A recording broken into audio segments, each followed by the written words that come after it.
This is a quick overview of media ecology in relation to cumulative self-talk. Media ecology is the notion that each medium influences how we think and communicate. Cumulative self-talk, of course, is a method of recording, reviewing, and refining our internal monologue across different media to build a critical sense with improvements for our inner and outer speech. When we're starting out with CST, it does make sense to adhere to a media ecological approach, where text, audio, and video are characterized in distinct ways, because then we can tap into the strengths of each and acknowledge the weaknesses of the wrong medium for a specific task. For example, text organizes.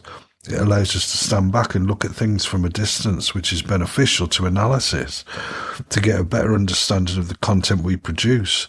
We can then reflect on our biases and spot patterns and themes over time. However, text tends to give us little clue about our emotions. We don't get the physical cues of seeing ourselves talking. There's also less spontaneity with text. Additionally, it doesn't tolerate messiness so well. So intertwined is it with organisation, implying a desire to simplify. But we need to be able to tolerate and accept that life can be messy. Too much writing and you risk losing your flexibility. Too little and you could end up rambling about nothing much for a very long time. With speech, on the other hand, we get more of the person. Audio is less rehearsed, more spontaneous, and it assumes a listener, whether that's an audience, an imaginary audience, or our future selves, our past selves, our current selves.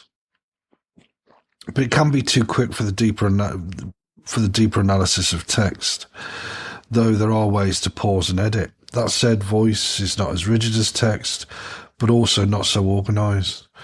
Audio can be highly effective for the free-flowing output that can produce a lot of high-quality material for us to work with. Video, finally, offers visual cues to our emotional state. It's context-rich. You can pick up hints about the environment you're in.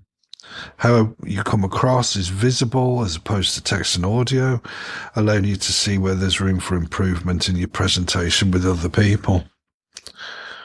But by the very nature of presentation and spectacle, performances can be cosmetic, distracting and superficial, detracting from the greater depth other mediums offer. The speaker can also be more guarded and self-conscious in video, with the potential weakening of authenticity and honesty.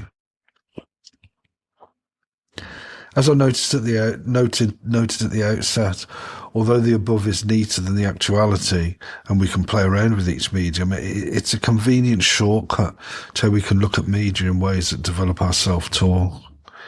We need organisation for the more structured assessments of our free-flowing discussions. We need more spontaneity without sacrificing too much depth.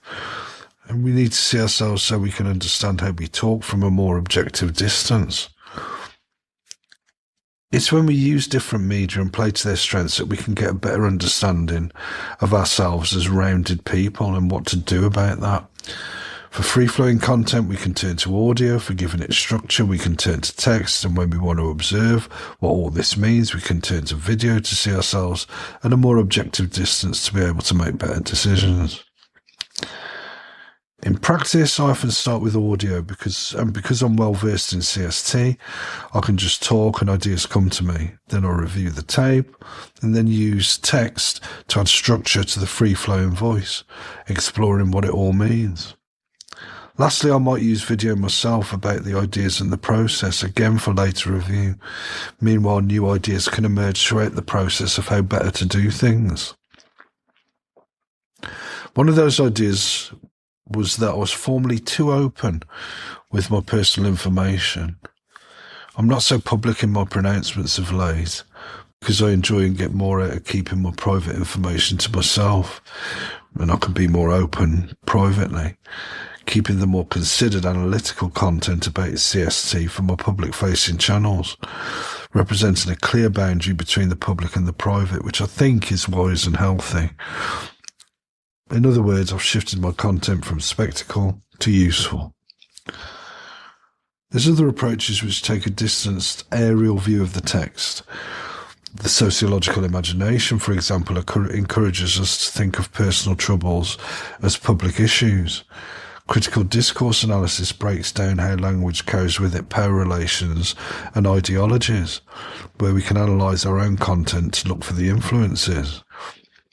Critical cultural analysis offers a framework to locate that power in wider structures and describes how we negotiate our meanings. These approaches show how our stories and our representations of ourselves and others are in no small part shaped by societal institutions where, if we can begin to see how we're influenced by them, we can be better informed as to how to respond. The more influences we tap into, the better. Literary theory, for instance, can offer techniques which develop angles within our texts and within ourselves, like the stream of consciousness technique of the modernists. So our use of CST can really take flight to destinations we've yet to define.